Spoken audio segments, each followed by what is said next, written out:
ప్రభు నామమున మీ అందరికీ వందనాలు.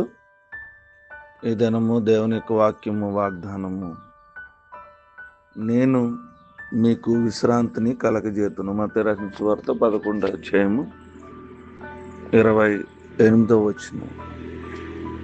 ప్రియ దేవుని బిడ్డలారా, నేటి ఈ వాగ్దానము దేవుడు మనకు విశ్రాంతిని కలగజేస్తాను అని చెప్తూ ఉన్నాడు. ఈ వాక్య ప్రకారం దేవుడు ఈ నెలలో మన భారాన్ని తొలగించుతున్నాడు. అంత మాత్రమే కాదు, ఆయన మనకు విశ్రాంతిని అనుగ్రహించున్నాడు. అయితే మీరు యేసు చెంతకు వచ్చుచుండగా ఆయన మీ భారములు తొలగించి మీకు విశ్రాంతిని కలగజేస్తాడు. ఈ వాక్యం ద్వారా ప్రభు మనకేమని చెప్పాడంటే, ఆయన తన సేవకులకు విశ్రాంతిని కలగజేస్తున్నానని తెలియజేశాడు. కనుక నేడు మీరు చేస్తున్న పోరాటములన్నీ మరియు మీరు ఎదుర్కొంటున్న ఆటంకములన్నీ ప్రభు మాత్రమే కాదు, మీకు విశ్రాంతి అనుగ్రహించబడుతుంది. ప్రభు చేత తొలగించబడుతుంది. అది దేవుని చిత్తము జరిగించుట కొరకే విశ్రాంతి మీకు అనుగ్రహించబడుతుంది.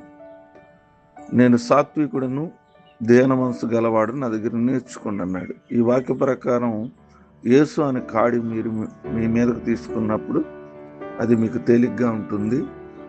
అప్పుడు మనం ప్రతిరోజు ఉద్యోగము, పరిచర్య, లేకపోతే చదువు, పరీక్షల గురించి జాగ్రత్త వహించి ప్రార్థన చేసుకుంటాం. అలాగే మన యొక్క భారాలు మోస్తూ ఉంటాం. మన భారంలో మోయిచున్నాం, కానీ ప్రభు సెలవిస్తున్నాడు, నా భారంలో మోయండి, అప్పుడు మీరు విశ్రాంతి కలిగిందురని ప్రభు చెబుతున్నాడు. ఎప్పుడైతే దేవుని భారాన్ని మనం మోస్తూ ఉంటామో, దేవునికి మనల్ని అప్పగించుకుంటూ ఉంటామో, దేవుడు మన భారాన్ని అంతా తొలగించి సహాయము చేస్తాడు, విశ్రాంతిని ఇస్తాడు. కొద్ది మాటలు దేవుడు మన వినికిడిలో దీవించును గాక. ప్రార్థన చేసుకుందాం, తల్ల వంచుకుందాం. మహోన్నతుడా, మీకే స్తోత్రాలు.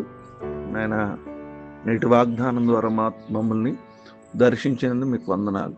రాత్రంతా కాచారు, ఒక నెలంతా కాచారు, మరొక శ్రేష్టమైన నెలను మా జీవితంలో అనుగ్రహించారు. ప్రభా, ఈ నెలలో మేము ఉన్నామంటే కేవలం మీ అపారమైన కృప, సహాయం. నాయన, ఈరోజు మీ సన్నిధికి వచ్చుచున్నాం.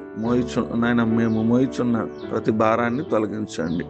అలిసిపోయి ఉన్నాం ప్రభా, కనికరించండి. రక్షణ నాయన కృపను మాకు దయచేయండి. మా సొంత చిత్తాన్ని కాకుండా మీ చిత్తాన్ని చేయడానికి మమ్మల్ని మీ పరిశుద్ధాత్మ ద్వారా మా హృదయాన్ని జ్ఞాపకం చేసుకుని మీ పరిచర్య చేయడానికి, మీ ఆత్మశక్తితో నింపడానికి సహాయం దయచేయండి. దేవా, మేలు చేయడంలో మేము ఎల్లప్పుడూ అలసిపోకుండానట్లు నీ కృపను మాకు దయచేయండి. ప్రభు, ఇతరుల భారాలను మోయడానికి మేము నీతో కూడా ఉన్నప్పుడు నీ వాగ్దానం చేసిన అత్యధికమైన విశ్రాంతికరంగా ఉండడంలో మాకు సహాయం చేయమని, ఏదైనా వివాహ దినాలు, పుట్టినరోజులు, అనారోగ్యాలలో మీరే తోడుగుండమని, ఈ నెల వాగ్దానాలతో మమ్మల్ని, మా కుటుంబాలు దీవించమని యేసు నామమున అడుగుచున్నాను తండ్రి, ఆమేన్.